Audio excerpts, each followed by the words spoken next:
നമസ്കാരം. ഒരാഴ്ചയ്ക്കകം മാപ്പ് പറഞ്ഞില്ലെങ്കിൽ രാഹുൽ ഗാന്ധിയുടെ മൂക്ക് ചെത്തിക്കളയും എന്ന് പറഞ്ഞ ജ്ഞാനേഷ് കുമാറിനോട് തുറന്ന യുദ്ധം പ്രഖ്യാപിച്ച് ഇന്ത്യ സഖ്യം. ജ്ഞാനേഷിനെ ഇംപീച്ച് ചെയ്യാനാണ് നീക്കം. അത് നടക്കുമോ ഇല്ലയോ എന്നതല്ല, ഇങ്ങനെ ഒരാൾ ഇനി വേണ്ട എന്ന് ഒരു രാജ്യത്തിന്റെ പ്രതിപക്ഷം ഒറ്റക്കെട്ടായി പറയുന്നു എന്നതാണ് പ്രധാനം. കിട്ടിയ കസേര മാത്രമല്ല, കിട്ടാനിരിക്കുന്ന കസേരയ്ക്ക് വേണ്ടിയും കളിക്കാൻ മടിയില്ലാത്തവർക്ക് അതൊന്നും വലിയ കാര്യമല്ലായിരിക്കും. എന്നാൽ ഒന്നും രണ്ടുമല്ല, 300 MP-മാരാണ് ജ്ഞാനേഷ് ഇരിക്കുന്ന കെട്ടിടത്തിലേക്ക് കഴിഞ്ഞ ദിവസം മാർച്ച് ചെയ്തത്. അവരുടെ പരിച്ഛേദമാണ് ഇന്ന് ഇംപീച്ച്മെന്റ് നീക്കത്തെപ്പറ്റി സൂചിപ്പിച്ചത്. അവരുടെ മുഖമായി മാറിയ രാഹുലാണ് ബീഹാറിന്റെ ഹൃദയത്തിലൂടെ ഇപ്പോൾ സഞ്ചരിച്ചു കൊണ്ടിരിക്കുന്നത്. ഭരണകൂടത്തിനെതിരെയല്ല, തെരഞ്ഞെടുപ്പ് കമ്മീഷനെതിരെയാണ് ആ യാത്ര എന്നത് ഇന്ത്യയെ സംബന്ധിച്ച് അസാധാരണവുമാണ്. വോട്ടർ എന്ന അധികാരിയാണ് രാഹുലിനൊപ്പം തെരുവിൽ ഇറങ്ങിയിരിക്കുന്നത്. അത് സർവാധികാരി ചമഞ്ഞിരിക്കുന്ന ജ്ഞാനേഷിനെതിരായി മാറിയിരിക്കുന്നു. ഈ വിഷയമാണ് സ്പെഷ്യൽ എഡിഷൻ ചർച്ച ചെയ്യുന്നത്. പ്രതിപക്ഷത്തിന്റെ കടക്ക് പുറത്തോ?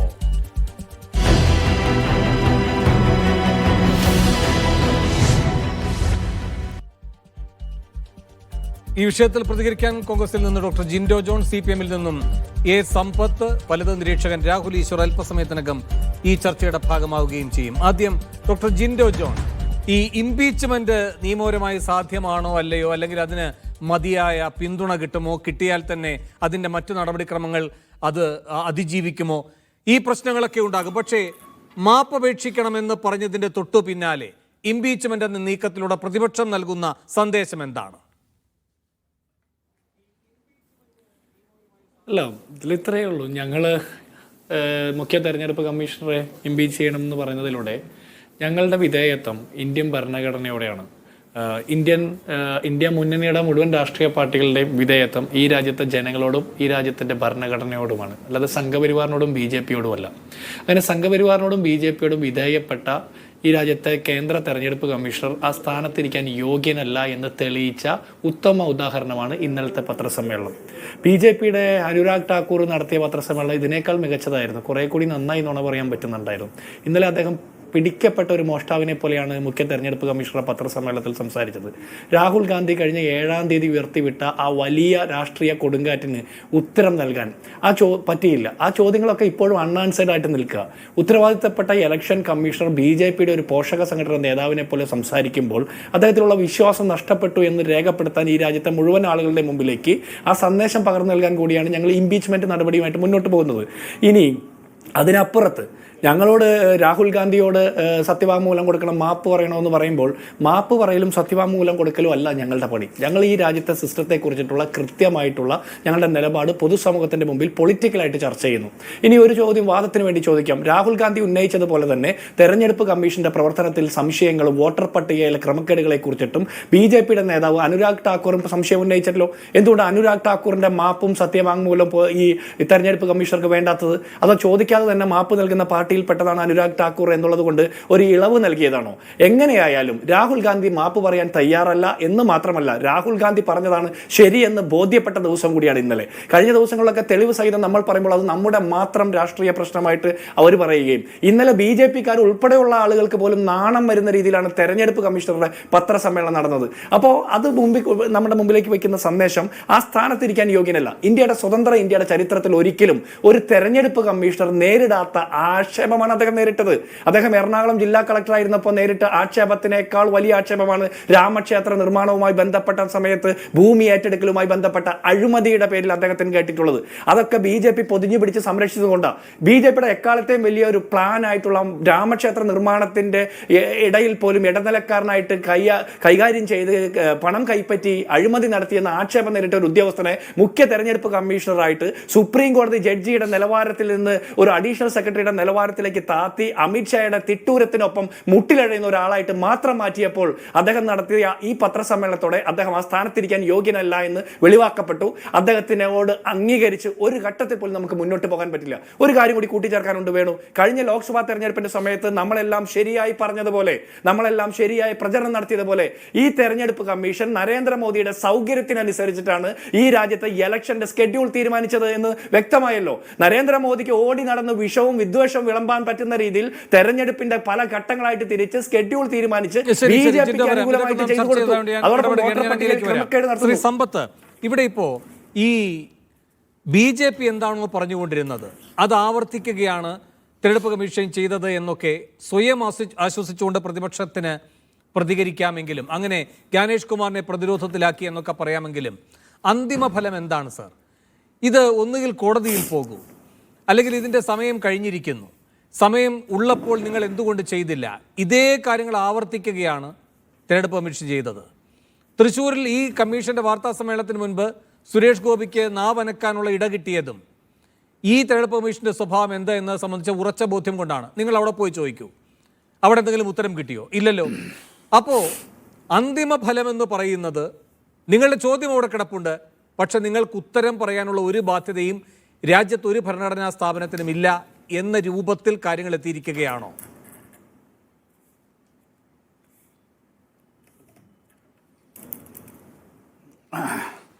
അങ്ങനെയാണ് നമ്മുടെ ഇന്ത്യയിലെ തെരഞ്ഞെടുപ്പ് കമ്മീഷൻ്റെ മറുപടി എങ്കിൽ ആ തെരഞ്ഞെടുപ്പ് കമ്മീഷൻ ഈ ഗ്രന്ഥത്തിൽ പ്രതിപാദിച്ചിട്ടുള്ള കാര്യങ്ങളെ നഗ്നമായി ലംഘിക്കുകയും വെല്ലുവിളിക്കുകയും ചെയ്യുന്നു എന്നും ഈ പുസ്തകം തൊട്ട് സത്യപ്രതിജ്ഞ ചെയ്ത് ഇന്ത്യയുടെ രാഷ്ട്രപതി മുമ്പാകെ അങ്ങനെ അധികാരം ഏറ്റെടുത്തതായ ഈ തെരഞ്ഞെടുപ്പ് കമ്മീഷൻ ഭരണഘടനാ ലംഘനം നടത്തിയിരിക്കുന്നു എന്നുള്ളതാണ് വസ്തുത. ഇപ്പോൾ എന്നോട് ചോദിച്ചുവല്ലോ ഇംപീച്ച്മെൻറ്റുമായി ബന്ധപ്പെട്ട ചില കാര്യങ്ങളെ സംബന്ധിച്ചുള്ളത്. ഇപ്പോൾ BJPയുടെ പ്രതിനിധി ഇതിനകത്ത് അങ്ങനെ ഇപ്പോഴും ഇല്ലാത്തത് കൊണ്ട് ഞാൻ ഏതെങ്കിലും ഒരു കടുത്ത രാഷ്ട്രീയമായ ഏതെങ്കിലും കാര്യം ഇപ്പോൾ പറയുകയല്ല. ഭരണഘടനയുമായി ബന്ധപ്പെട്ട ചില കാര്യങ്ങൾ താങ്കളുടെ അനുമതിയോടുകൂടി പറയാം. ഇന്ത്യയുടെ ഭരണഘടനയുടെ 15-ാം ഭാഗം പാർട്ട് 15, ആ പാർട്ട് 15-ൽ ആർട്ടിക്കിൾ 324 മുതൽ 329 വരെയുള്ള ആ അനുച്ഛേദങ്ങളിലാണ് തെരഞ്ഞെടുപ്പ് കമ്മീഷനുമായി ബന്ധപ്പെട്ട കാര്യങ്ങൾ പറയുന്നത്. അപ്പോൾ തെരഞ്ഞെടുപ്പ് കമ്മീഷൻ ഇംപീച്ച്മെൻറ്റിന് വിധേയമാകാൻ കഴിയുമോ എന്നൊരു ചോദ്യം വേണമെങ്കിൽ നമ്മുടെ പ്രേക്ഷകരടക്കം ചോദിക്കാം. ഇതിലെ അനുച്ഛേദം 324 തെരഞ്ഞെടുപ്പുകളുടെ മേൽനോട്ടവും മാർഗനിർദ്ദേശവും നിയന്ത്രണവും തെരഞ്ഞെടുപ്പ് കമ്മീഷനിൽ നിക്ഷിപ്തമായിരിക്കുമെന്ന. അപ്പോൾ ഇന്നലെയും മീഡിയ വണിലെ ചർച്ചയിൽ ഞാൻ പങ്കെടുത്തപ്പോൾ ആ കാര്യം വായിച്ചതുകൊണ്ട് ഞാൻ ആ സമയം ഇപ്പോൾ വീണ്ടും അപഹരിക്കുന്നില്ല. ഈ ആർട്ടിക്കിൾ 324 അതിൻ്റെ 5-ാമത്തെ ഉപവകുപ്പ്, അതിൻ്റെ 5-ാമത്തെ ഉപവകുപ്പിൽ ഇങ്ങനെയാണ് പറയുന്നത്: പാർലമെൻറ്റ് ഉണ്ടാക്കിയിട്ടുള്ള ഏതെങ്കിലും നിയമത്തിലെ വ്യവസ്ഥകൾക്ക് വിധേയമായി തെരഞ്ഞെടുപ്പ് കമ്മീഷണർമാരുടെയും പ്രാദേശിക കമ്മീഷണർമാരുടെയും സേവന വ്യവസ്ഥകളും ഉദ്യോഗ കാലാവധിയും രാഷ്ട്രപതി ചട്ടം വഴി നിശ്ചയിക്കും വിധം ആയിരിക്കുന്നതാണ്. എന്നാൽ സുപ്രീം കോടതിയിലെ ഒരു ജഡ്ജിയെ മാറ്റാവുന്ന രീതിയിലും അതേ കാരണങ്ങൾക്കും അല്ലാതെ മുഖ്യ തെരഞ്ഞെടുപ്പ് കമ്മീഷണറെ അദ്ദേഹത്തിൻ്റെ ഉദ്യോഗത്തിൽ നിന്ന് നീക്കം ചെയ്യാവുന്നതല്ലാത്തതും ഇപ്പോൾ മുഖ്യ തെരഞ്ഞെടുപ്പ് കമ്മീഷണറുടെ സേവന വ്യവസ്ഥകൾ അദ്ദേഹത്തിൻ്റെ നിയമനത്തിന് ശേഷം അദ്ദേഹത്തിന് പ്രതികൂലമായി വ്യത്യാസപ്പെടുത്താൻ പാടില്ലാത്തതുമാകും. ഇതിൽ ആദ്യത്തെ വരി നമ്മളൊന്ന് പരിശോധിച്ചാൽ മതി. എന്നാൽ സുപ്രീം കോടതിയിലെ ഒരു ജഡ്ജിയെ മാറ്റാവുന്ന രീതിയിലും അതേ കാരണങ്ങൾക്കും അല്ലാതെ.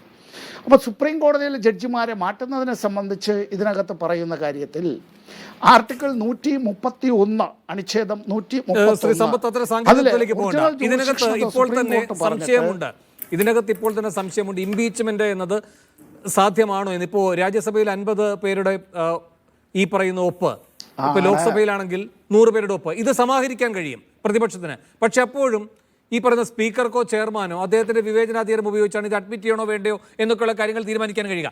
ആ സാങ്കേതികത്വം അവിടെ നിൽക്കട്ടെ. ചോദ്യം ഇതാണ് ശ്രീ സമ്പത്ത്, ചോദ്യം ഇതാണ്: നിങ്ങൾ മാപ്പ് ചോദിക്കാൻ ആവശ്യപ്പെടുന്നു, നിങ്ങളവിടെ നിയമപരമായ ഭരണഘടനാ സാധുതയോടെ ഇരിക്കാൻ തന്നെ യോഗ്യനല്ല എന്ന് തിരിച്ചു പറയുന്നു. ആ സന്ദേശമാണോ വരുന്നത്? ഞാൻ ഒരു പൊതുപ്രവർത്തകൻ എന്നുള്ള നിലയിലോ അഭിഭാഷകൻ എന്നുള്ള നിലയിലോ CPIഎമ്മിൻ്റെ അംഗമെന്നുള്ള നിലയിലോ അല്ലാതെ ഒരു സാധാരണ ഇന്ത്യൻ പൗരൻ എന്നുള്ള നിലയിൽ ഞാൻ പറഞ്ഞോട്ടെ, ഇന്ത്യയുടെ ഭരണഘടനയിൽ വിശ്വസിക്കുന്ന, ഇന്ത്യയിൽ ജനിച്ചു വളർന്ന, ഇന്ത്യയിൽ ജീവിക്കുന്ന, ഈ ഇന്ത്യയിലെ മണ്ണിൽ തന്നെ അവസാന ശ്വാസവും ഈ മണ്ണിൽ ഒടുങ്ങാൻ ആഗ്രഹിക്കുന്ന ഒരു ഇന്ത്യൻ പൗരൻ എന്നുള്ള നിലയിൽ ഞാൻ പറഞ്ഞുകൊള്ളട്ടെ, ഇന്ത്യയുടെ തെരഞ്ഞെടുപ്പ് കമ്മീഷണർ അദ്ദേഹം ഈ അധികാരം അദ്ദേഹം വിട്ട് ഒഴിയുന്നതാണ് ഭരണഘടനയോട് കൂറ് അദ്ദേഹത്തിനുണ്ടെങ്കിൽ ചെയ്യേണ്ടതായ ആദ്യത്തെ കാര്യം. ഏതെങ്കിലും ഒരു രാഷ്ട്രീയ പാർട്ടിയുടെ എന്ന് മാത്രമല്ല യൂണിയൻ ഗവൺമെൻറ്റിൻ്റെ ജിഹ്വയായി അത്തരത്തിൽ മാറുക എന്നുള്ളത് അത് ഭരണഘടനയെ നിന്ദിക്കുന്നതിന് തുല്യമാണ്. ഇംപീച്ച്മെൻറ്റ് ഇന്ത്യയുടെ രാഷ്ട്രപതിയെ ഇംപീച്ച് ചെയ്യാം. മനസ്സിലാക്കേണ്ട ഒരു കാര്യം, സാങ്കേതികത്വത്തിലേക്കല്ല പോകേണ്ടത്. ഒരു ഭരണഘടനാ സ്ഥാപനത്തിന്റെ തലപ്പത്തിരിക്കുന്ന ആൾ തന്നെ രാഷ്ട്രീയം പറയുന്ന ഈ കാലത്ത് അങ്ങും നേരിട്ട് തന്നെ രാഷ്ട്രീയം പറയണം. അങ്ങ് വല്ലാതെ വളച്ചു പറയുന്നുണ്ടായിരുന്നു, ഞാൻ CPM അല്ലാതെ രാഷ്ട്രീയ നിലപാടല്ലാതെ ഒരു ഇന്ത്യൻ പൗരൻ നിലയിൽ. ഇന്ത്യൻ പൗരനാണ് ഏറ്റവും വലിയ രാഷ്ട്രീയമുള്ളത്. ഇന്ത്യൻ പൗരൻ എന്ന് പറയുമ്പോഴാണ് ഏറ്റവും വലിയ രാഷ്ട്രീയം പറയേണ്ടത്. അപ്പൊ ഞാൻ ആ ഭാഗത്തേക്ക് പോവല്ല. ശ്രീ സമ്പത്ത്, ഇവിടുത്തെ പ്രശ്നം ഒരു സെക്കൻഡ്. ഇവിടെ ഉപരാഷ്ട്രപതിക്കെതിരെ ഒരു ഇംപീച്ച്മെന്റ് നീക്കം വരുമ്പോൾ അയാൾ എത്രമാത്രം ദുർബലനായി എന്നത് നാം കണ്ടതാണ്, അല്ലേ? അത് വിജയപ്രദമാകുമായിരുന്നില്ല, പക്ഷേ അയാൾ ദുർബലനാണെന്ന് നാം കണ്ടതാണ്. ഒരു ജസ്റ്റിസ് വർമ്മയ്ക്കെതിരെ ഒരു ഇംപീച്ച്മെന്റ് നീക്കം മുന്നോട്ട് പോയിക്കൊണ്ടിരിക്കുമ്പോൾ അയാൾ എങ്ങനെയൊക്കെ പ്രതിരോധത്തിലായി, സുപ്രീം കോടതി വരെ പോയി എന്തൊക്കെ പടവെട്ടിയെന്ന് നമ്മുടെ മുന്നിലുള്ളതാണ്, അല്ലേ? ഇതേ ധൻഖറിനെ പുറത്താക്കാൻ വേണ്ടി ഒരു ഭരണപക്ഷത്ത് നിന്ന് തന്നെ വേണമെങ്കിൽ ഒരു ഇംപീച്ച്മെന്റ് നീക്കം ഉണ്ടാകുമെന്ന ആശങ്ക ഇവിടെ വിത്ത് വിതറിയത് BJP, അല്ലേ? ആ നീക്കങ്ങൾ എങ്ങനെയൊക്കെ നടന്നു അകത്തളങ്ങളിൽ എന്ന് നാം കണ്ടതാണ്. അപ്പോൾ ഈ ഉദാഹരിച്ച രണ്ടുപേരും, ധൻഖർ ആയാലും വർമ്മയായാലും, അവർ രണ്ടുപേരും പ്രതിരോധത്തിലാണ്, അല്ലേ? എന്നാൽ ജ്ഞാനേഷ് കുമാർ പ്രതിരോധത്തിലല്ല എന്ന് പറയാൻ കഴിയുമോ? ഇത് വിജയിക്കുമോ വിജയിക്കാതിരിക്കുകയോ? അയാളെ എല്ലാ തരത്തിലും അയാളുടെ നിയമപരമായ ഭരണഘടനാപരമായ പദവിയിൽ അയാളുടെ നിഷ്പക്ഷതയെ ചോദ്യം ചെയ്യുന്ന തരത്തിൽ 300 MP അണിനിരന്നിട്ടുണ്ട് എങ്കിൽ അത് അദ്ദേഹത്തെ പ്രതിരോധത്തിലാക്കുന്നത് തന്നെയല്ലേ ശ്രീ സമ്പത്ത്? വേണോ?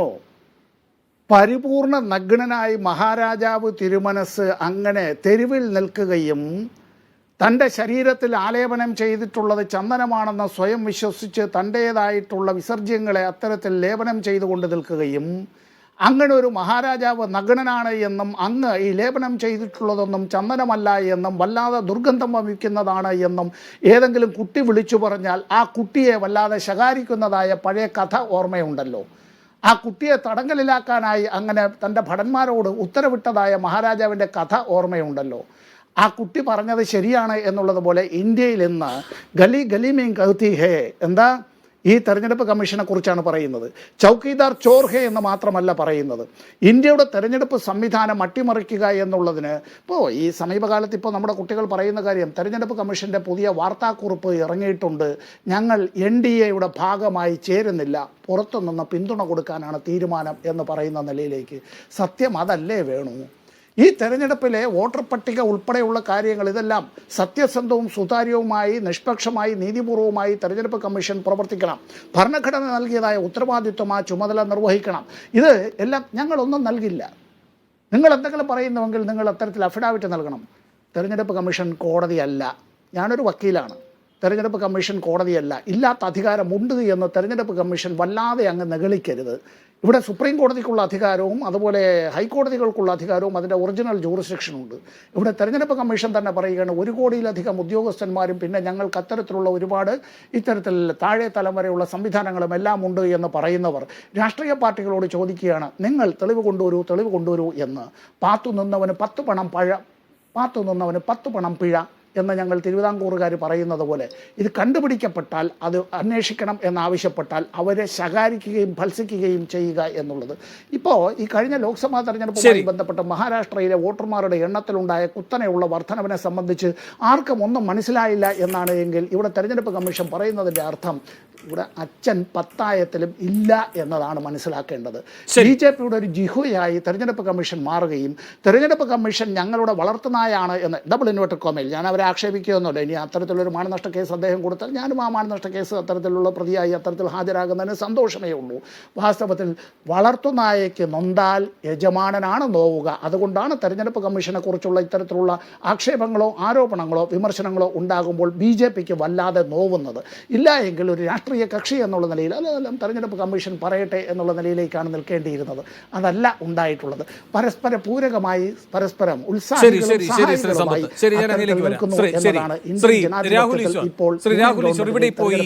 ഇന്ത്യ സഖ്യത്തിന്റെ ഇംപീച്ച്മെന്റ് നീക്കം അതൊരു സന്ദേശമല്ലേ നൽകുന്നത്? ശ്രീ വേണു, ഇന്ത്യ സഖ്യത്തിന്റെ ഇംപീച്ച്മെന്റ് നീക്കം ഒരു സിംബോളിക് മൂവാണ്. അത് വിജയിക്കാൻ സാധ്യതയില്ല എന്ന് നമുക്കെല്ലാം അറിയാം. എന്റെ ഓർമ്മ ശരിയാണെങ്കിൽ 1993 ജസ്റ്റിസ് രാമസ്വാമിക്കെതിരെയാണ് ആദ്യമായി അങ്ങനെ ഇംപീച്ച്മെന്റ് മോഷൻ വരുന്നത്. അത് 2/3 കിട്ടിയില്ല.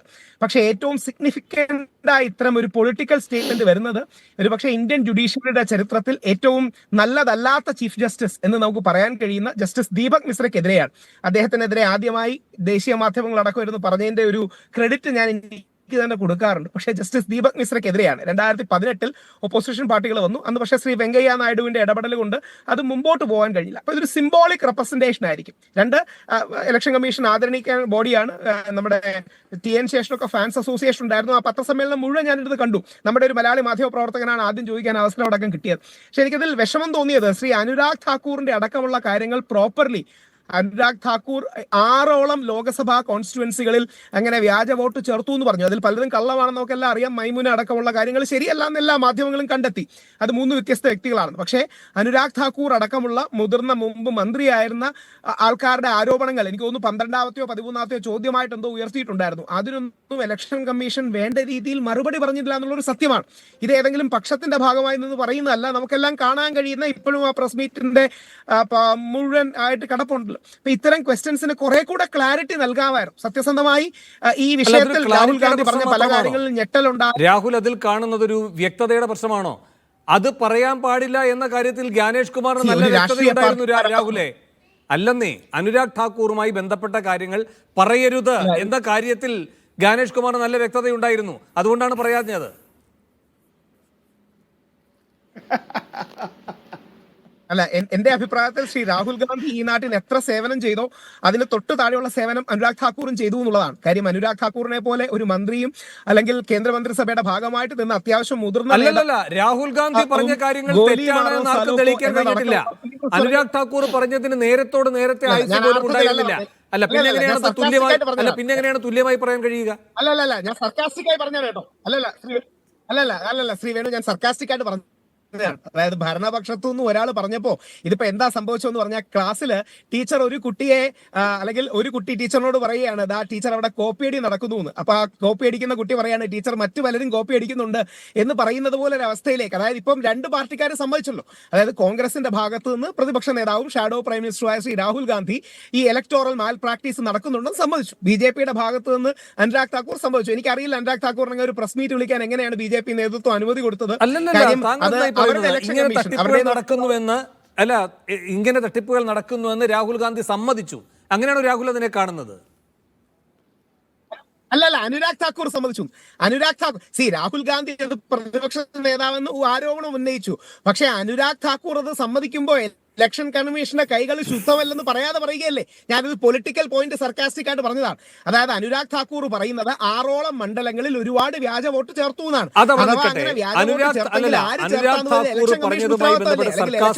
എന്നതൊക്കെ രാഹുലിന്റെ സ്വാതന്ത്ര്യം. പക്ഷെ ഇവിടെ അടിസ്ഥാനപരമായി അനുരാഗ് ഠാക്കൂറുമായി ബന്ധപ്പെട്ട് ഉയരേണ്ട 2 ചോദ്യങ്ങളുണ്ട്. ഒരു ചോദ്യം പൊതുസമൂഹം പരിഹരിച്ചു, മാധ്യമങ്ങളും പ്രതിപക്ഷവും എല്ലാം അടങ്ങുന്ന പൊതുസമൂഹം പരിഹരിച്ചു അല്ലേ? അതെന്താണ്? 3 മൈമുനമാരുണ്ട് എന്ന് തന്നെ കണ്ടെത്തി അല്ലേ? ഇലക്ഷൻ കമ്മീഷനല്ലല്ലോ കണ്ടെത്തിയത്, ERO മാരല്ലല്ലോ കണ്ടെത്തിയത്, അല്ലല്ലോ അല്ലേ? പൊതുസമൂഹവും അത് സത്യം പറയാൻ താല്പര്യമുള്ള പൊതുസമൂഹവും സത്യം കണ്ടെത്താൻ താല്പര്യമുള്ള മാധ്യമങ്ങളും അനുരാഗ് ഠാക്കൂർ എന്ന് പറയുന്ന നുണയനെ കൈയോടെ പുറം ലോകം കാട്ടുന്ന രൂപത്തിൽ വ്യക്തമാക്കി കൊടുത്തു കാര്യങ്ങൾ. അപ്പോൾ അവരത് ചെയ്യേണ്ടത് ചെയ്തു. നിൽക്കട്ടെ, ഇനി 2 കാര്യങ്ങൾ. അത് രണ്ടും ചെയ്യേണ്ടത് മാധ്യമങ്ങളല്ല, പൊതുസമൂഹവുമല്ല. ഒന്ന്, എന്തുകൊണ്ട് അനുരാഗ് ഠാക്കൂറിനോട് സത്യവാങ്മൂലം ചോദിച്ചില്ല? അത് ക്ലാരിറ്റിയുടെ മാത്രം പ്രശ്നമല്ല.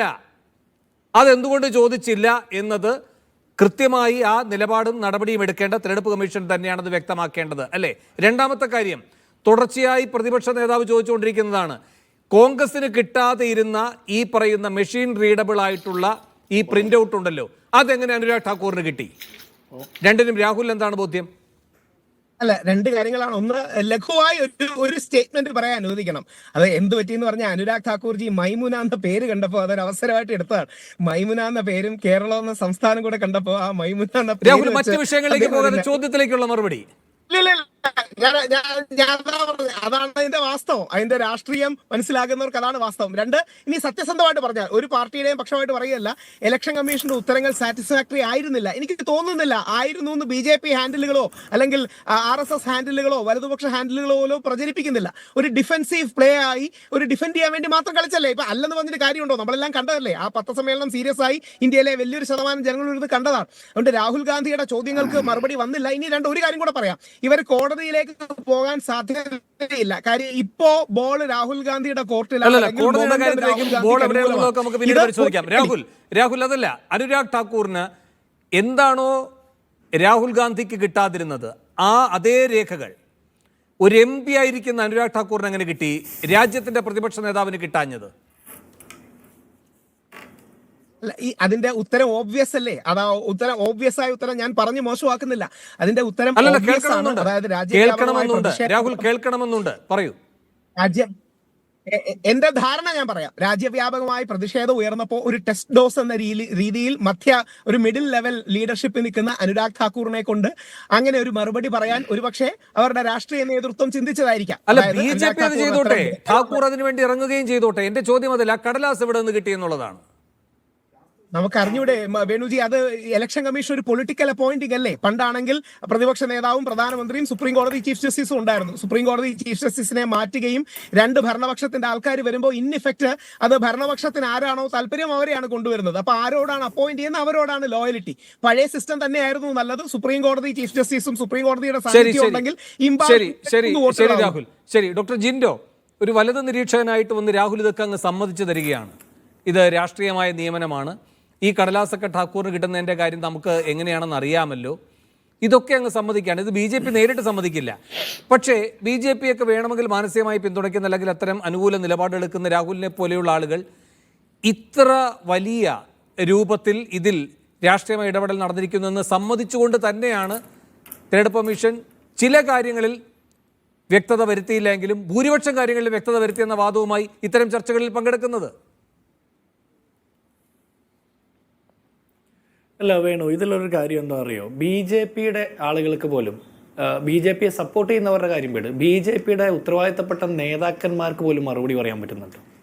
ഞാൻ ചോദിക്കുന്നത്, ഈ രാജ്യത്തെ പ്രധാനമന്ത്രിയുടെ വിജയം, അദ്ദേഹം ഈ രാജ്യം ഭരിക്കുന്നത്, നരേന്ദ്രമോദി ഈ രാജ്യം ഭരിക്കുന്നത് മോഷ്ടിച്ചെടുത്ത കട്ടെടുത്ത വിജയം കൊണ്ടാണ്, വ്യാജ വോട്ടിലൂടെയും വോട്ടിംഗ് മെഷീനിലെ കൃത്രിമം നടത്തിയുമാണെന്നുള്ള ആക്ഷേപം ഉത്തരവാദിത്തപ്പെട്ട പ്രതിപക്ഷ നേതാവ് കഴിഞ്ഞ 10-12 ദിവസമായിട്ട് നിരന്തരം പറഞ്ഞിട്ട് ഒരു മറുപടി പറയാൻ പറ്റുന്നുണ്ടോ? മോദിയുടെ മൗനം ഭയം കൊണ്ടുള്ള മൗനമാണ്. ഇത് കഴിഞ്ഞ് കുറേ കാലം കഴിഞ്ഞ് പശുവും ചത്തും ഓരിലെ പുളിയും പോയി കഴിയുമ്പോൾ കുറേ വർത്തമാനം പറഞ്ഞുകൊണ്ട് വരും, പണ്ടത്തെ ഒരു 70 വർഷം മുമ്പത്തുള്ള ചരിത്രമൊക്കെ തൊട്ട്. അപ്പം നമ്മൾക്ക് ഇതിലൊരു കാര്യം മനസ്സിലാക്കേണ്ടത്, ഒന്നാമത്തത് താങ്കൾ ചോദിച്ച ഒരു ചോദ്യമുണ്ട്. അനുരാഗ് ഠാക്കൂർ രാഹുൽ ഗാന്ധിക്ക് ഇലക്ഷൻ കമ്മീഷൻ കൊടുത്ത 7 അടി പൊക്കമുള്ള 300 കിലോയുള്ള വലിയ ഒരു പ്രിന്റഡ് ഡോക്യുമെന്റ് പരിശോധിച്ച് 6 മാസം എടുത്ത് കിട്ടിയ രേഖ വെച്ചിട്ടാണ് രാഹുൽ ഗാന്ധി പറഞ്ഞത്. ഞാൻ വിചാരിക്കുന്നു അനുരാഗ് ഠാക്കൂർ ഒന്നുകിൽ രാഹുൽ ഗാന്ധിയുടെ പ്രചരണത്തെ, വോട്ട് ചോരി എന്നുള്ള പ്രചരണത്തെ കൗണ്ടർ ചെയ്യാൻ വേണ്ടിയിട്ട് അനുരാഗ് ഠാക്കൂർ കള്ളം പറഞ്ഞു, അല്ലെങ്കിൽ അനുരാഗ് ഠാക്കൂർ അടക്കമുള്ള BJPയുടെ നേതാക്കന്മാർക്ക് ഇലക്ഷൻ കമ്മീഷൻ ഡിജിറ്റൽ രേഖ കൊടുത്തു. ഇനി രണ്ടിലൊന്ന് നടന്നിട്ടുണ്ട് അല്ലേ? ഒന്നുകിൽ രേഖ കൊടുത്തിട്ടുണ്ട് അല്ലെങ്കിൽ കള്ളം പറഞ്ഞു. രണ്ടായാലും ശരിയല്ല. ഇലക്ഷൻ കമ്മീഷന്റെ നിഷ്പക്ഷതയെ ബാധിക്കുന്ന ഒരു പ്രശ്നമാണ്. ഇനി രണ്ടാമത്തെ കാര്യം, ഈ അനുരാഗ് ഠാക്കൂറിന് അങ്ങനെ ഒരു രേഖ കിട്ടിയെങ്കിൽ സ്വകാര്യത അവിടെ സംരക്ഷിക്കപ്പെട്ടോ? ഈ വോട്ടർ പട്ടികയിലുള്ള ആളുകളുടെ സ്വകാര്യത നഷ്ടപ്പെടുമെന്ന് പറഞ്ഞാലേ വോട്ടർ പട്ടിക കൊടുക്കാതിരുന്നത്. അങ്ങനെയാണെങ്കിൽ രാഹുൽ ഗാന്ധി പരാതി കൊടുത്തപ്പോൾ, രാഹുൽ ഗാന്ധിക്ക് പ്രിന്റഡ് ഡോക്യുമെന്റ് കൊടുത്തപ്പോൾ ഈ സ്വകാര്യത സംരക്ഷിക്കപ്പെട്ടോ? ബീഹാറിൽ വോട്ടർ പട്ടികയിൽ നിന്ന് ഒഴിവാക്കപ്പെട്ട 10-65 ലക്ഷം പേരുടെ ലിസ്റ്റ് പ്രസിദ്ധീകരിക്കുന്നത് സുപ്രീം കോടതി പറഞ്ഞപ്പോൾ സ്വകാര്യത ലംഘിക്കപ്പെട്ടു എന്ന് ഇവർ പറയുന്നത് പറ്റുമോ? ആ ലിസ്റ്റ് പബ്ലിഷ് ചെയ്യേണ്ടതല്ലേ? അപ്പൊ നാട്ടിൽ നമ്മൾക്കൊക്കെ രാഷ്ട്രീയ പ്രവർത്തകർ എന്നുള്ള നിലയ്ക്ക് നമുക്ക് വോട്ടർ പട്ടികയുടെ കോപ്പി കിട്ടുമ്പോഴൊക്കെ സ്വകാര്യത ഇങ്ങനെ നിരന്തരം അനധികൃതം ലംഘിക്കപ്പെടുന്നുണ്ടോ?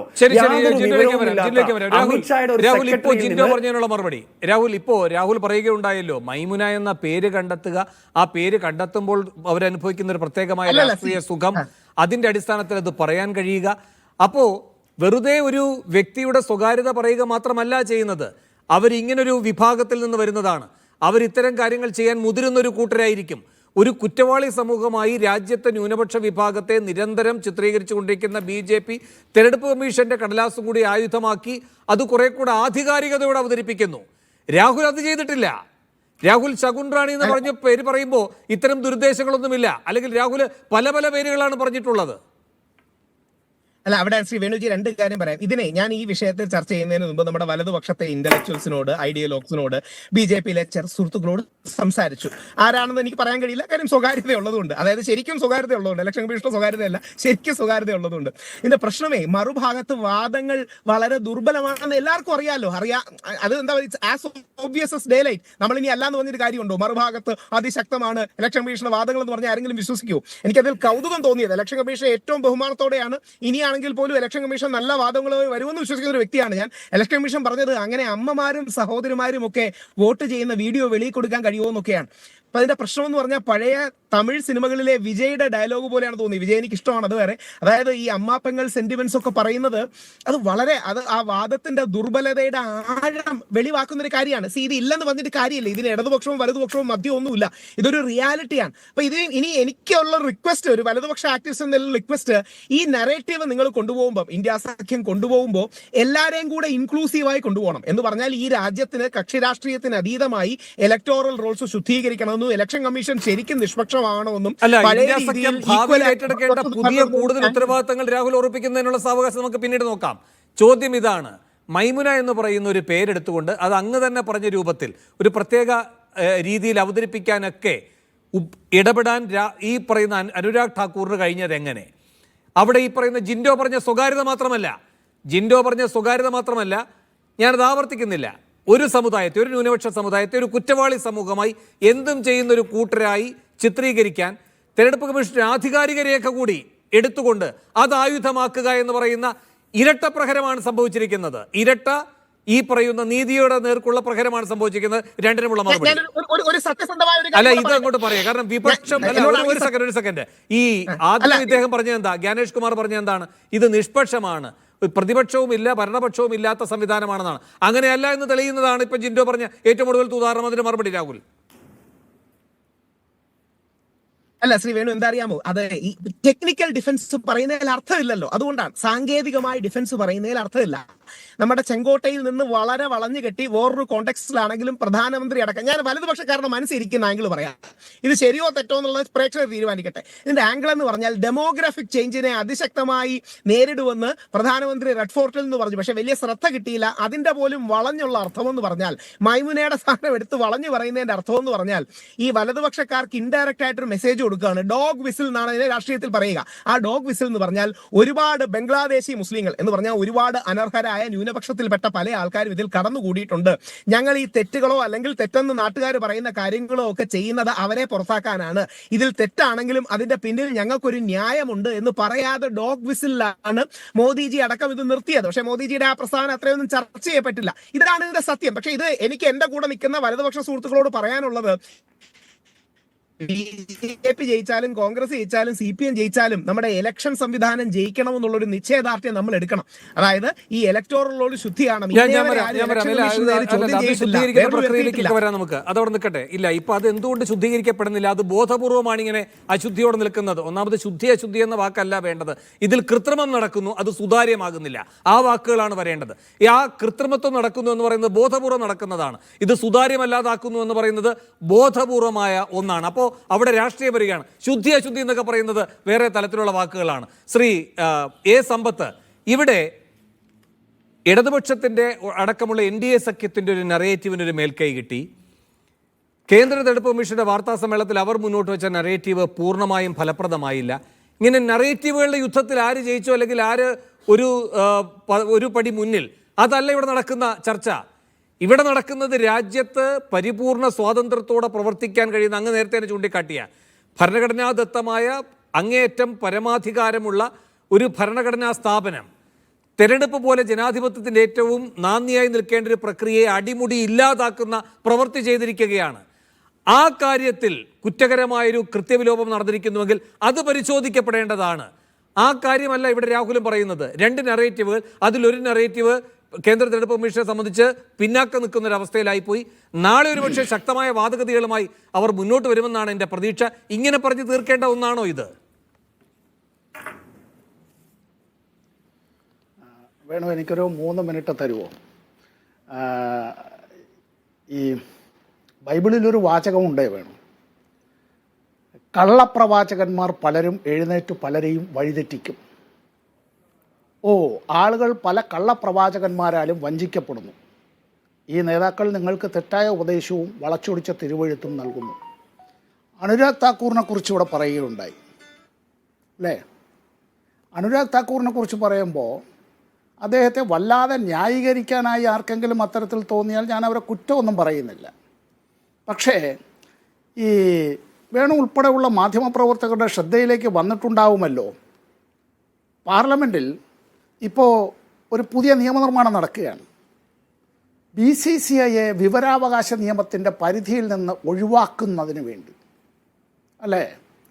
BCCIയുടെ ആസ്തി എത്രയാണ് വേണു? 18,760 കോടി രൂപയാണ് BCCIയുടെ ആസ്തി എന്നുള്ളതിനപ്പുറമാണ് എന്നാണ് കണക്ക്. ഇന്ത്യ ഗവൺമെൻറ്റിൻ്റെ കയ്യിലുള്ള കണക്കാണ്. അതിനെ വിവരാവകാശ നിയമത്തിൻ്റെ പരിധിയിൽ നിന്ന് ഒഴിവാക്കുക. നിലവിൽ BCICയുടെ സെക്രട്ടറി ആരാണ്? അമിത്ഷായുടെ പുത്രനാണ് അല്ലേ? ജയ്ഷായാണ്. ശരി, അപ്പോൾ ഇതിൽ നേരത്തെ ഇതിൻ്റെ ചുക്കാൻ പിടിച്ചിരുന്ന ആളാരാണ്? 2016 ഡിസംബർ 15 ഇന്ത്യയുടെ പരമോന്നത കോടതിയായ സുപ്രീം കോടതി BCCIയുടെ പ്രസിഡൻ്റായ അനുരാഗ് താക്കൂറിനെ പുറത്താക്കി. പ്രഥമ ദൃഷ്ടിയ കള്ളസാക്ഷ്യം നൽകിയതായി തോന്നുന്നു. ഇൻവെർട്ടർ കോമയിൽ മലയാള പരിഭാഷയാണിത്. ഇത് പറഞ്ഞുകൊണ്ടാണ് സുപ്രീം കോടതി രൂക്ഷ വിമർശനം നടത്തിയതും ആ നിലവിലുള്ള ഭാരവാഹികളെ മാറ്റി പകരക്കാരെ നിയമിച്ചതും. ഇംഗ്ലീഷിൽ പ്രിജുറി എന്ന് പറയും. ഇത് തനിക്കൊരു അലങ്കാരമാണ് എന്ന് കരുതുന്നതായിട്ടുള്ളൊരു വ്യക്തിയാണ് എങ്കിൽ അദ്ദേഹത്തിൻ്റെ പ്രസ്താവനയിൽ മൈമുന മാത്രമൊന്നുമല്ല, എൻ്റെ ബന്ധുക്കളായ ചിലർക്ക് ഈ പേരുണ്ട്, പേര് വെച്ചുകൊണ്ട് നിങ്ങൾ മതം നിർണ്ണയിക്കും അല്ലേ? ഇവരുടെ നേതാവ് മുമ്പ് പറഞ്ഞു ഭീകരവാദികളെ കണ്ടാൽ അറിഞ്ഞുകൂടി അവരുടെ വേഷം കൊണ്ട് തിരിച്ചറിയാൻ കഴിയും എന്ന് പറയുകയുണ്ടായി. ഈ കഴിഞ്ഞ ലോക്സഭാ തെരഞ്ഞെടുപ്പ് കാലം അല്ല നമ്മൾ ചർച്ച ചെയ്യുകയുണ്ടായല്ലോ ഹേറ്റ് സ്പീച്ചുകളെ സംബന്ധിച്ച്. BJPയുടേതായ വക്താക്കളും കോൺഗ്രസിൻ്റെയും ഞങ്ങൾ LDFൻ്റെ CPMൻ്റെ വക്താക്കളും എല്ലാം പങ്കെടുത്തുകൊണ്ട് ആ ചർച്ച നടന്നപ്പോൾ ഇവിടെ ഇന്ത്യയുടെ പ്രധാനമന്ത്രി ഈ കഴിഞ്ഞ 18ാം ലോക്സഭാ തെരഞ്ഞെടുപ്പ് കാലത്ത് അദ്ദേഹം എത്ര സ്ഥലത്താണ് അദ്ദേഹം പ്രസംഗിച്ചത്? അദ്ദേഹം പ്രസംഗിച്ചതിൽ ഒരു 130-ലധികം യോഗങ്ങളിൽ അദ്ദേഹം പ്രസംഗിച്ചു അല്ലേ? വേണമെങ്കിൽ ആ കണക്ക് ഉണ്ടാവാൻ എല്ലാ സാധ്യതയും ഉണ്ടാവും. അപ്പോൾ അദ്ദേഹം പ്രസംഗിച്ചതിൽ മിക്കവാറും എല്ലായിടത്തും ഒരു 10-11 സ്ഥലം ഒഴികെ ബാക്കി എല്ലായിടത്തും അദ്ദേഹം ഇന്ത്യയിലെ ഒരു പ്രത്യേക മതവിഭാഗത്തെ കടന്നുകയറ്റക്കാർ, ആക്രമണകാരികൾ, അവർ ആരാധനാലയങ്ങൾ, നമ്മുടെ ആരാധനാലയങ്ങൾ തകർത്തവർ നമ്മുടെ എന്ന് ആരെയാണ് ചൂണ്ടിപ്പറയുന്നത്? തീരുന്നില്ല. ഇവിടെ ഈ വംശീയമായ വിദ്വേഷം പടർത്തുന്നതിന് വേണ്ടിയുള്ള പരിശ്രമങ്ങൾ അദ്ദേഹം നടത്തി. ഇതിനെ സംബന്ധിച്ച് അന്ന് ഇന്ത്യയിലെ പ്രതിപക്ഷ പാർട്ടികൾ തെരഞ്ഞെടുപ്പ് കമ്മീഷന് പരാതി കൊടുത്തു രേഖാമൂലം. ഒരു 3-4 കാര്യങ്ങൾ അതിൽ പറയാം. മെയ് മാസം 14 ജാർഖണ്ഡിൽ അദ്ദേഹത്തിൻ്റെ ഒരു പ്രസംഗത്തിൽ അദ്ദേഹം പറഞ്ഞതിനെ സംബന്ധിച്ച് തെരഞ്ഞെടുപ്പ് കമ്മീഷൻ മിണ്ടിയില്ല, അനങ്ങയില്ല, ഒന്നും ചെയ്തില്ല. മെയ് മാസം 17 ബാരാബങ്കി ഉത്തർപ്രദേശിൽ അദ്ദേഹം തന്നെ മത്സരിക്കുന്ന വാരണാസിയിൽ ഉത്തർപ്രദേശിൽ ഇപ്പോൾ ബാരാബങ്കിയിൽ അദ്ദേഹത്തിൻ്റെതായിട്ടുള്ള ഒരു പ്രസംഗം നടത്തി. അതും വംശീയ വിദ്വേഷം. അതിനു മുമ്പ് മെയ് മാസം 7 അദ്ദേഹം മധ്യപ്രദേശിലെ ധാറിൽ വെച്ചിട്ട് അദ്ദേഹം അത്തരത്തിലൊരു വംശീയ വിദ്വേഷം, സാമുദായികമായ വോട്ട് ധ്രുവീകരിക്കുന്ന നിലയിലേക്കുള്ള അത്തരം ഒരു പ്രവർത്തനം അദ്ദേഹത്തിൻ്റെ ഭാഗത്തു നിന്നുള്ള ആ പ്രസംഗമുണ്ടായി.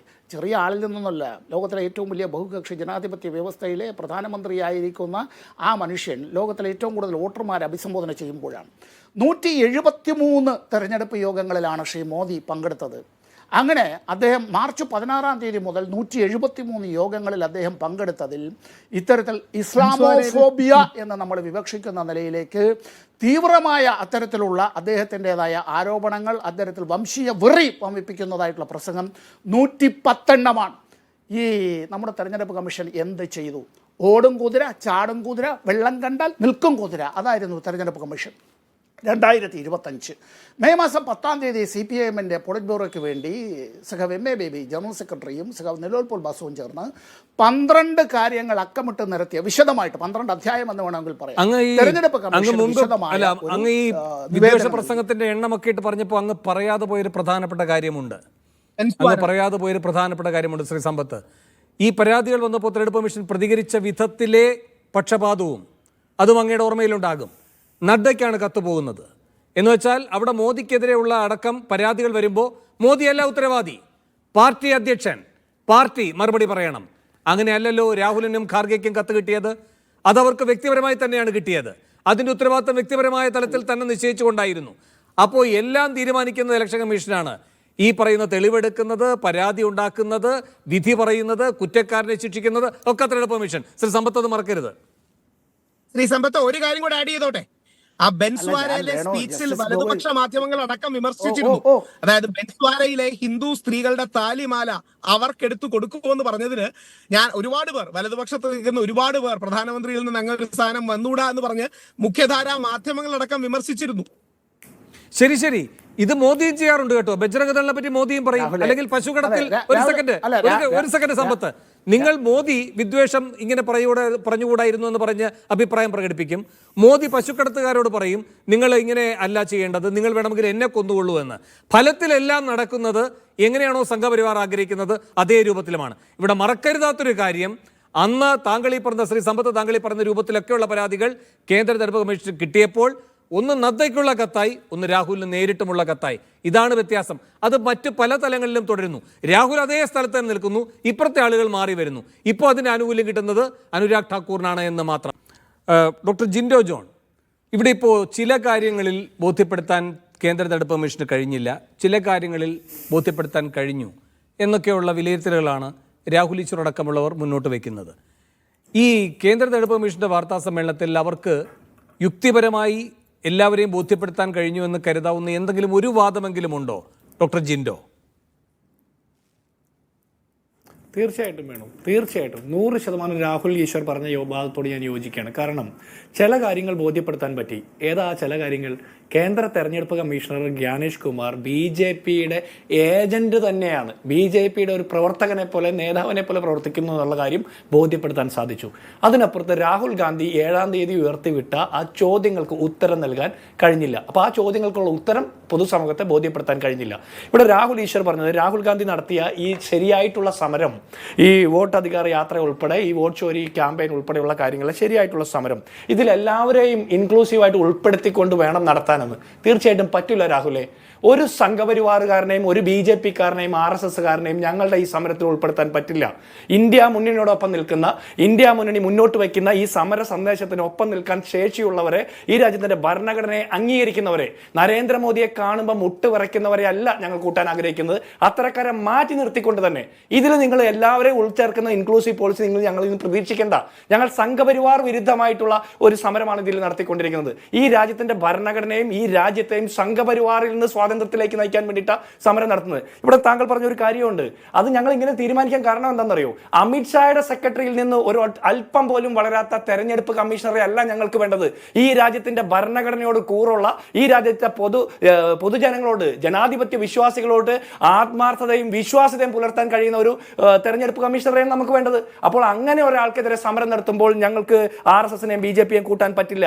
ഈ തെരഞ്ഞെടുപ്പ് കമ്മീഷണർ രാഹുൽ ഗാന്ധിയോട് സത്യവാങ്മൂലം ചോദിക്കുന്നത് പോലെ തിരിച്ച് രാഹുൽ ഗാന്ധിക്ക് തെരഞ്ഞെടുപ്പ് കമ്മീഷണർക്ക് ഒരു സത്യവാങ്മൂലം നൽകാൻ പറ്റുമോ?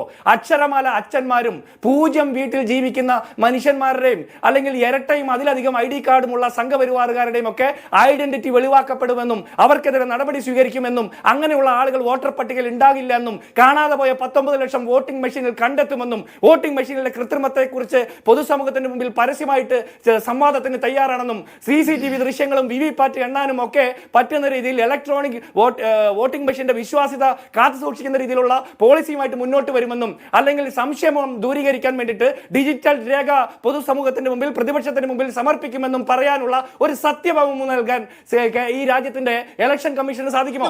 അങ്ങനെ പറയുവാണെങ്കിൽ നമ്മൾ രാഹുൽ പറഞ്ഞ ആ ആവശ്യം നമുക്ക് ഈ ഇലക്ഷൻ രാഹുൽ ജിൻഡോയോട് ബഹുമാനപൂർവ്വം ഒരു വരി വിമർശനം. അതായത് നമ്മുടെ സൗത്ത് ഇന്ത്യയിൽ ഉണ്ടാക്കി അത്രയും ചലനം ഇത് നോർത്തിൽ ഉണ്ടാക്കിയിട്ടില്ല. അത് ഞാൻ പോസിറ്റീവായിട്ടാണ് പറയുന്നത്. ഹിന്ദു മിഡിൽ ക്ലാസ്, പോട്ടെ, ഇന്ത്യൻ മിഡിൽ ക്ലാസ്സിനെ, അതായത് forward caste, middle, upper middle class അടക്കം നിയന്ത്രിക്കുന്ന നോർത്ത് ഇന്ത്യയിലെ ഡൽഹി ബെൽറ്റിൽ അടക്കം കൂടി ഇതിന് സ്വാധീനമുണ്ടെങ്കിലേ ഈ പ്രക്രിയ മുമ്പോട്ട് പോവുകയുള്ളൂ. ഈ പ്രക്രിയ മുമ്പോട്ട് പോകണമെന്ന് ആഗ്രഹിക്കുന്ന BJPക്ക് വോട്ട് ചെയ്യുന്ന ഒരുപാട് പേരുണ്ട്.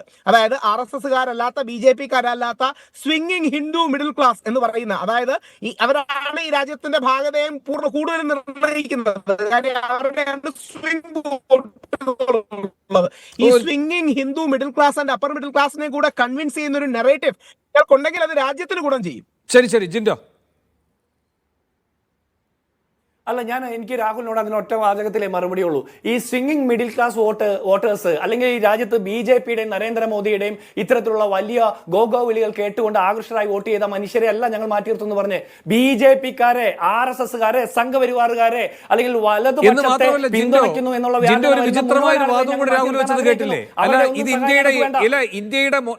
ഇന്ത്യയുടെ മൊത്തം വിഷയമായിട്ടില്ല. ഇതുവരെ ഇന്ത്യയുടെ ഒരു ഭാഗം മാത്രമേ ഇതിനോട് പ്രതികരിച്ചിട്ടുള്ളൂ. മറുഭാഗത്തിന്റെ സ്വാധീനം വന്നിട്ടില്ല എന്നൊക്കെ. ഈ രാഹുൽ പറയുന്ന മറുഭാഗമാണ് കഴിഞ്ഞ ലോക്സഭാ തെരഞ്ഞെടുപ്പിൽ 240 വരെ അടിച്ചിരുത്തിയത്. കേട്ടല്ലോ രാഹുലെ, ഈ പറയുന്ന തെരഞ്ഞെടുപ്പ് കമ്മീഷനുമായി ബന്ധപ്പെട്ട ആക്ഷേപങ്ങളൊക്കെ ഉയർന്നതിന് മുമ്പ് ഒറ്റ സെക്കൻഡ് ജിൻഡോ 240 കേവല ഭൂരിപക്ഷം പോലും ഇല്ലാത്ത അവസ്ഥയിലേക്ക് തിരിച്ചടി നൽകിയത് അങ്ങ് ഈ പറയുന്ന മറുഭാഗമാണ്. രാഹുലെ, വ്യത്യസ്ത അഭിപ്രായം ഉണ്ടോ? ഞാൻ പറയുന്നത് റിപ്പബ്ലിക് TV കാണുന്നവരല്ല, പക്ഷേ ടൈംസ് നൗ കാണുന്നവരെ, കുറച്ചുകൂടെ പച്ചയ്ക്ക് പറഞ്ഞാൽ ശ്രീ വേണുജിക്ക് മനസ്സിലാകുന്ന മാധ്യമ ഭാഷ പറഞ്ഞാൽ റിപ്പബ്ലിക് TV കാണുന്നവർ ഇതിനെ അംഗീകരിക്കാൻ പോകുന്നില്ല. പക്ഷേ ടൈംസ് നൗ കാണുന്നതിൽ ഒരുപാട് വിഭാഗങ്ങൾ ഇതിനെ അംഗീകരിക്കും. ഞാൻ പറയുന്നതിന്റെ പോസിറ്റീവ് സ്പിരിറ്റ് എടുക്കാമെങ്കിൽ എടുക്കുക.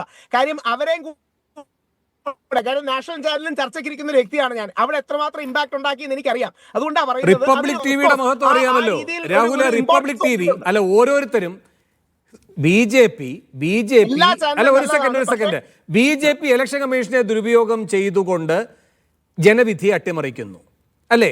റിപ്പബ്ലിക് TV ടാമിനെ ദുരുപയോഗം ചെയ്തുകൊണ്ട് ഈ പറയുന്ന ഓഡിയൻസുമായി ബന്ധപ്പെട്ട കണക്കുകളിൽ കൃത്രിമം കാണിച്ച് മുന്നിൽ വരുന്നു. ഈ പറയുന്ന ഒരേ തൂവൽ പക്ഷികളാണ് ഈ രണ്ടു കൂട്ടരും. അല്ല, അതവിടെ നിൽക്കട്ടെ. ഒരേ തൂവൽ പക്ഷികളാണ് രണ്ടു കൂട്ടരും. അതുകൊണ്ട് റിപ്പബ്ലിക് TVയുടെ ആളുകളുടെ അഭിപ്രായം, റിപ്പബ്ലിക് TVക്ക് കിട്ടുന്ന സ്വീകാര്യത അതൊരു മാനദണ്ഡമേ അല്ല, അത് തട്ടിപ്പാണ്. ശരി ജിൻഡോ, തുടരാം. കുറച്ചുകൂടെ പച്ചയ്ക്ക് പറയാം. DK ശിവകുമാറിനും ശശി തരൂറിനും പ്രണബ് മുഖർജിക്കും ഒക്കെ വോട്ട് ചെയ്തവരെ കൂടെ കൂട്ടാൻ നിങ്ങൾക്ക് കഴിയണം. അതായത് ശരി ജിൻഡോ. അല്ല അതിൽ രാഹുൽ ഈശ്വറിന് തെറ്റി. DK ശിവകുമാറിനും ശശി തരൂരിനും പ്രണബ് മുഖർജിക്കൊക്കെ വോട്ട് ചെയ്തത് കോൺഗ്രസിന്റെയും ഇന്ത്യ മുന്നണിയുടെ ഒക്കെ മുദ്രാവാക്യത്തെ പിന്തുണയ്ക്കുന്ന ആളുകളാണ്, മോദിയെ പിന്തുണയ്ക്കുന്ന ആളുകളല്ല. ഇനി ഒന്നാമത്തെ കാര്യം, മറുഭാഗത്തിന് ബോധ്യപ്പെട്ടില്ല എന്ന്. മറുഭാഗം എന്നും താങ്കൾ ഉദ്ദേശിക്കുന്ന വിഭാഗത്തിന് ബോധ്യപ്പെട്ടത് കൊണ്ടാണ് രാഹുൽ ഗാന്ധിയുടെ ഫോളോവേഴ്സിന്റെ എണ്ണം വർദ്ധിക്കുന്നത്, രാഹുൽ ഗാന്ധിയെ പിന്തുണയ്ക്കുന്ന മനുഷ്യരുടെ എണ്ണം വർദ്ധിക്കുന്നത്, യുവാക്കളുടെ എണ്ണം വർദ്ധിക്കുന്നത്, ഇന്ത്യൻ നാഷണൽ കോൺഗ്രസിന് BJPയേക്കാൾ വലിയ ഫാൻ ബേസ് ഉണ്ടാക്കുന്നത്. ഇനി അതിനപ്പുറത്ത് ഒരു കാര്യം കൂടി ചോദിക്കുന്നത്, ഗാനേഷ് കുമാർ പറയുന്നുണ്ടായിരുന്നല്ലോ രാഹുൽ ഗാന്ധിക്ക് എന്ത് അധികാരമാണുള്ളത്, രാഹുൽ ഗാന്ധി ഈ ബാംഗ്ലൂർ സെൻട്രലിന്റെ വോട്ടറൊന്നും അല്ലല്ലോ ഇത്തരം തട്ടിപ്പുകൾ ആ മണ്ഡലവുമായി ബന്ധപ്പെട്ട് പറയാനെന്ന്. രാഹുൽ ഗാന്ധി ഇപ്പൊ അങ്ങ് ചൂണ്ടിക്കാട്ടിയല്ലോ ജിൻഡോ, ഏതൊക്കെ മേഖലകളിലാണ് സോഷ്യൽ മീഡിയയിൽ നിങ്ങൾ മുന്നിലേക്ക് വരുന്നത് എന്ന്. രാഹുൽ ഗാന്ധി ഈ വോട്ട് ചോരി എന്ന് പറയുന്ന വെബ്സൈറ്റിൽ രജിസ്റ്റർ ചെയ്യൂ എന്ന് പറഞ്ഞ് ആഹ്വാനം ചെയ്ത ദിവസം 24 മണിക്കൂർ കൊണ്ട് രാഹുലെ 25 ലക്ഷം പേരാണ്, 25 ലക്ഷം സാധാരണക്കാരാണ് അതിൽ ഭാഗഭാക്കായത് 24 മണിക്കൂറിനകം. അത് ഏത് ഇന്ത്യയാണെന്ന് പറഞ്ഞ് അങ്ങ് തെരഞ്ഞു പോകരുത്. ഈ പലതരം തിരച്ചിലുകൾ ഉണ്ടല്ലോ പല മേഖലകളിൽ അല്ലേ, ഈ വിഗ്രഹം തെരഞ്ഞു പോകുന്നത് പോലെ. അപ്പൊ അതിലേക്ക് പോകേണ്ട. 25 ലക്ഷത്തെ ഇന്ത്യയുടെ ഭാഗമായി കാണുക. ഇന്ത്യയുടെ ഏത് ഭാഗം എന്നല്ല, ഇന്ത്യയുടെ ഭാഗമായി കാണുക. ജിൻഡോ, തുടരാം. അല്ല വേണു, എനിക്ക് അതിൽ കൂട്ടിച്ചേർക്കാനുള്ളത്, രാഹുൽ ഗാന്ധിക്ക് ബാംഗ്ലൂർ മണ്ഡലത്തിലെ വോട്ടുമായി ബന്ധപ്പെട്ട വിഷയം ചോദിക്കാൻ എന്ത് അവകാശം എന്ന് ചോദിക്കുന്നു. രാഹുൽ ഗാന്ധി ഈ രാജ്യത്തെ ഒരു പൗരനാണ്, പ്രതിപക്ഷ നേതാവാണ്, ഈ ഇലക്ഷൻ കമ്മീഷനെ പോലെ തന്നെ ഒരു ഭരണഘടനാ സ്ഥാപനമാണ്. ചോദ്യം ചോദിക്കും, ചോദ്യങ്ങളെ ഭയപ്പെടുന്നതുകൊണ്ടാണ് അങ്ങനെ പറഞ്ഞത്. ഇനി ഞാനൊരു കാര്യം ചോദിക്കട്ടെ, ഇതേ ഇലക്ഷൻ കമ്മീഷണർ, അദ്ദേഹം ഇലക്ഷൻ കമ്മീഷണർ ആകുന്നതിന് മുമ്പ് രാമക്ഷേത്ര നിർമ്മാണത്തിന്റെ ട്രസ്റ്റുമായി ബന്ധപ്പെട്ട് പ്രവർത്തിക്കുന്ന സമയത്ത് ഭൂമി ഏറ്റെടുത്തതുമായി ബന്ധപ്പെട്ട കൊള്ളയെ കുറിച്ചിട്ടുള്ള വലിയ വാർത്തകൾ വരുന്നുണ്ട്. അത്തരം ആക്ഷേപങ്ങൾ നടത്തി പോലും രാമക്ഷേത്രം നിർമ്മിച്ച് മേൽക്കൂരയ്ക്ക് ഓട്ടയിട്ട് അവിടുത്തെ മൂർത്തിക്ക് നനഞ്ഞിരിക്കാനുള്ള സാഹചര്യം ഒരുക്കി കൊടുത്ത ആ രാമക്ഷേത്ര ഭൂമിയിൽ പോലും BJP തോൽക്കാൻ കാരണം എന്താ? അത് ഈ മറുഭാഗമെന്ന് നിങ്ങൾ വിചാരിക്കുന്ന വിഭാഗത്തിന് നേരത്തെ ബോധ്യപ്പെട്ടു. ഇയാൾ ഒരു മോഷ്ടാവാണെന്ന്. മോഷ്ടിച്ചെടുത്ത വിജയത്തിലൂടെയാണ് നരേന്ദ്രമോദി ഈ രാജ്യം ഭരിക്കുന്നത്. അതിന് ഒത്താശ ചെയ്യുന്ന ഒരു ഗാനേഷ് കുമാർ എന്നുള്ളതിനപ്പുറം അദ്ദേഹത്തിന് യാതൊരു വിലയും ഈ രാജ്യത്തില്ല. അദ്ദേഹം ഒരു ഇലക്ഷൻ കമ്മീഷൻ എന്നുള്ള ഭരണഘടനാ സ്ഥാപനത്തിൽ നിന്ന് BJPയുടെ സംഘപരിവാറിന്റെ ശാഖയിലെ ഒരു തൊഴുത്ത് ചാണകക്കുഴി വൃത്തിയാക്കുന്ന ആളിലേക്ക് പോലും താഴ്ന്ന രീതിയിലേക്ക് മാറി. അദ്ദേഹത്തിന്റെ നിലപാടെന്താ? അദ്ദേഹം സംഘപരിവാറിന്റെ ഗോശാലയിലെ പ്രവർത്തകൻ മാത്രമായിട്ട് മാറുകയല്ലേ? അതിൽ നിന്ന് ഇലക്ഷൻ കമ്മീഷണറെ ഉന്നതമായിട്ടുള്ള ഉദാത്തമായിട്ടുള്ള ജനാധിപത്യ ബോധത്തിലേക്ക് വളരണം. ശരി രാഹുൽ പറയുന്നുണ്ടായിരുന്നു ചില കാര്യങ്ങൾ ബോധ്യപ്പെടുത്താൻ ഇലക്ഷൻ കമ്മീഷന് കഴിഞ്ഞില്ല, ഗാനേഷ് കുമാറിന് കഴിഞ്ഞില്ല എന്ന്. ഗാനേഷ് കുമാറിന് ബോധ്യപ്പെടുത്താൻ കഴിഞ്ഞു എന്ന് രാഹുലിന് വിശ്വാസമുള്ളൊരു ഭാഗം പറയാമോ?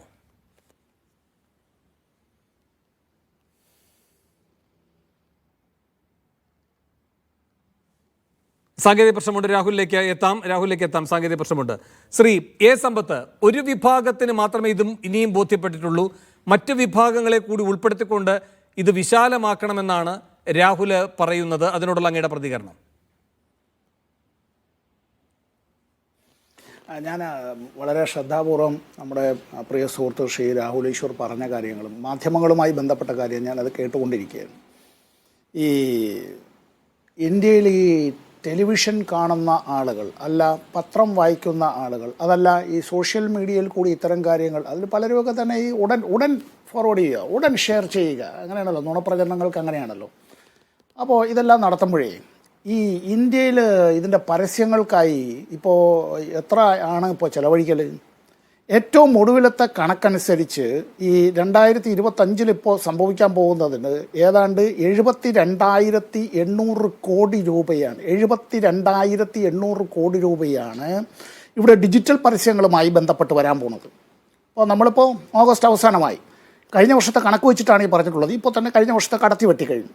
ഇനി പ്രിൻ്റ് മീഡിയ, പരമ്പരാഗത മാധ്യമങ്ങൾ ഉൾപ്പെടെയുള്ളതിൽ, അതിൽ ആ പ്രിൻ്റ് മീഡിയ ഉൾപ്പെടെയുള്ളതിൽ 64,300 കോടി രൂപ, 64,300 കോടി രൂപയാണ്.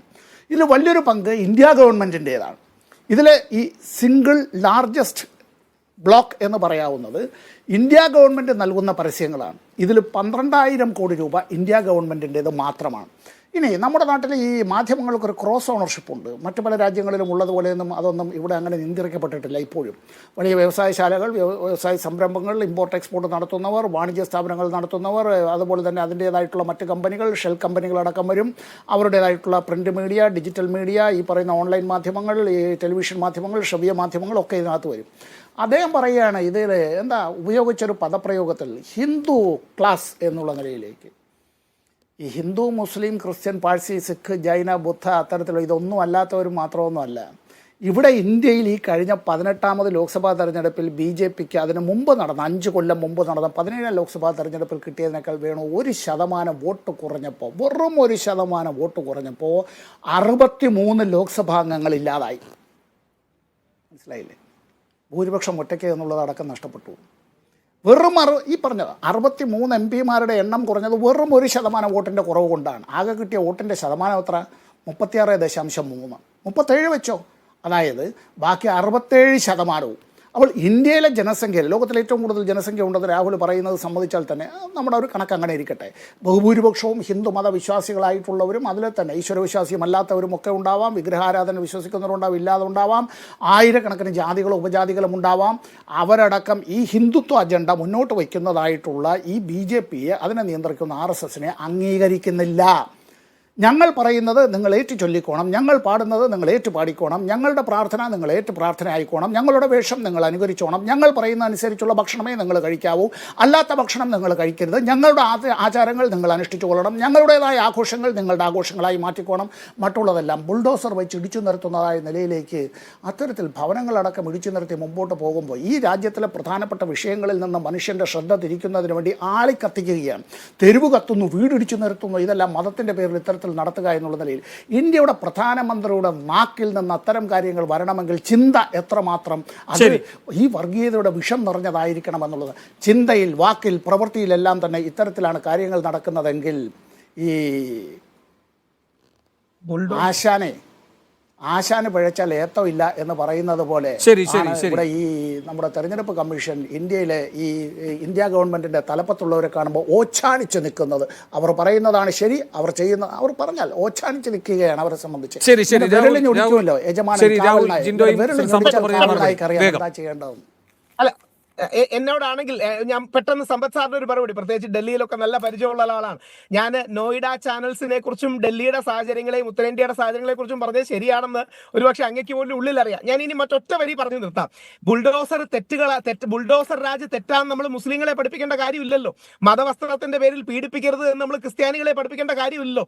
ജാതീയ പൊതുബോധത്തിന്റെ പേരിൽ പിന്നോക്ക ദളിത് വിഭാഗങ്ങൾ അല്ല അവരെ പഠിപ്പിക്കേണ്ട കാര്യമില്ലല്ലോ. ഇത് പഠിപ്പിക്കേണ്ടത് ആരെയാണ്? അതായത് ഈ നാട്ടിലെ മുസ്ലിമും ക്രിസ്ത്യാനിയും പിന്നോക്കക്കാരനും ബുദ്ധിമുട്ട് അനുഭവിക്കുന്നുണ്ട്, അത് തെറ്റാന്ന് പഠിപ്പിക്കേണ്ടത് അവരെ അല്ലല്ലോ, വേറൊരു വിഭാഗത്തെ അല്ലേ. ആ വിഭാഗത്തെ നന്നാക്കേണ്ട പണി കൂടി നമ്മൾ എടുക്കണം. ആ വിഭാഗം ഏതാണെന്ന് ഇനി പറഞ്ഞോ പറയാതെയോ ചെയ്യാം, പ്രശ്നമൊന്നുമില്ല. വിഭാഗത്തെ മോശമാക്കിയതാരാ? ഒരുപാട് ചരിത്രപരമായ കാരണങ്ങളുണ്ട്. ആ സമുദായത്തിൽ ജനിച്ചൊരു വ്യക്തിയാണ് ഞാൻ. അതുകൊണ്ടാണ് ഞാൻ പറയുന്നത്. കാര്യം എന്റെ സമുദായത്തോ അല്ലെങ്കിൽ ഞാൻ കൂടുതലായിട്ട് നിൽക്കുന്ന അല്ല, അതിന് സമുദായത്തിന്റെ ജിൻഡോ ഉള്ളിലെ കൃത്യമായ മറുപടി പറഞ്ഞിട്ടുണ്ട്. ജിൻഡോ കൃത്യമായ മറുപടി പറഞ്ഞു. രാഹുൽ ഇത് കേട്ടിരുന്നു. ഏത് തരക്കാരെ ഉൾപ്പെടുത്തില്ല എന്നത് വ്യക്തമായി പറഞ്ഞിരുന്നു. അത് രാഷ്ട്രീയമായ മറുപടിയായിരുന്നു. അതിനുള്ള മറുപടി വേഗം. അതിന്റെ കൃത്യമായ രാഷ്ട്രീയ പരിപാടി BJPക്ക് വോട്ട് ചെയ്യുന്ന സ്വിംഗിങ് ഹിന്ദു മിഡിൽ ക്ലാസ്, അതായത് രാജീവ് ഗാന്ധിയെ ഏറ്റവും വലിയ ഭൂരിപക്ഷത്തോടെ കൊണ്ടുവരാൻ കഴിയുന്ന അതേ മിഡിൽ ക്ലാസ്, പിന്നീട് വാജ്പേയി വന്നപ്പോൾ അങ്ങോട്ട് പോയ മിഡിൽ ക്ലാസ്, ശശി തരൂറിനെയോ DK ശിവകുമാറിനെയോ പ്രണബ് കുമാർ മുഖർജിയോ സപ്പോർട്ട് ചെയ്യുന്ന സോഫ്റ്റ് ഹിന്ദു അപ്പർ മിഡിൽ ക്ലാസും മിഡിൽ ക്ലാസും, ആ മിഡിൽ ക്ലാസിനെ കൺവിൻസ് ചെയ്യാൻ കഴിയണം. കേരളത്തിലൊക്കെ കൺവിൻസ്ഡ് ആണ്, നോർത്ത് ഇന്ത്യയിൽ കൺവിൻസ്ഡ് അല്ല. അഥവാ അത് കൺവിൻസ്ഡ് ആണോ എന്നറിയാൻ വെറുതെ നോർത്ത് ഇന്ത്യൻ ചാനൽ വെച്ച് നോക്കിയാൽ മതി. അപ്പൊ അവരെയും കൂടെ വിശ്വാസത്തിൽ എടുക്കാൻ കഴിയട്ടെ. ശരി, വേഗം സമയം കഴിഞ്ഞു. വേഗം ജിൻഡോ ഒരൊറ്റ മറുപടി, അതിലൂടെ ഈ ചർച്ച അവസാനിപ്പിക്കാം. അല്ല, രാഹുലിന് ഇപ്പോഴും മനസ്സിലായില്ല. ഞങ്ങൾ ആ വിഭാഗത്തിൽപ്പെട്ട ഹിന്ദു മിഡിൽ ക്ലാസ്സിൽ പെട്ട മനുഷ്യരെ, അതായത് സാധാരണക്കാരായിട്ടുള്ള ഹിന്ദു വിഭാഗത്തിൽപ്പെട്ട മനുഷ്യരെ വിശ്വാസത്തിലെടുത്തതിന്റെ തെളിവാണ് അയോധ്യയിലെ രാമക്ഷേത്ര ഭൂമിയിൽ പോലും ഇന്ത്യ മുന്നണിയുടെ സ്ഥാനാർത്ഥി ജയിക്കുന്നത്. ഈ നരേന്ദ്രമോദി 4-1 ഭൂരിപക്ഷമായിട്ട് കുറയുമ്പോൾ രാഹുൽ ഗാന്ധിയുടെ ഭൂരിപക്ഷം 4 ഇരട്ടിയായിട്ട് വർദ്ധിക്കുന്നത്. കൃത്യമായിട്ട് ഞങ്ങൾ ആ പൊളിറ്റിക്കൽ സ്റ്റാൻഡ് തന്നെയാണ് പറഞ്ഞത്. സംഘപരിവാറുകാരെ, BJPക്കാരെ, RSSകാരെ, അവർക്ക് കൂടുതലൊന്നവരെ കൂട്ടിപ്പിടിച്ചിട്ടല്ല ഞങ്ങളുടെ ഈ പോരാട്ടം. അതിനപ്പുറത്ത് അവരുടെ ജൽപ്പനങ്ങളിൽ വിശ്വസിച്ചുകൊണ്ട് അറിയാതെ വോട്ട് ചെയ്തു പോയ മനുഷ്യരൊക്കെ ഞങ്ങൾ ചേർത്ത് പിടിക്കും. അവരെ തിരുത്തും, അവരെ കൂടെ കൂട്ടും. അതിലൊന്നും തെറ്റില്ല. ശരി, വളരെയധികം നന്ദി. ചർച്ചയിൽ പങ്കെടുത്ത എല്ലാവർക്കും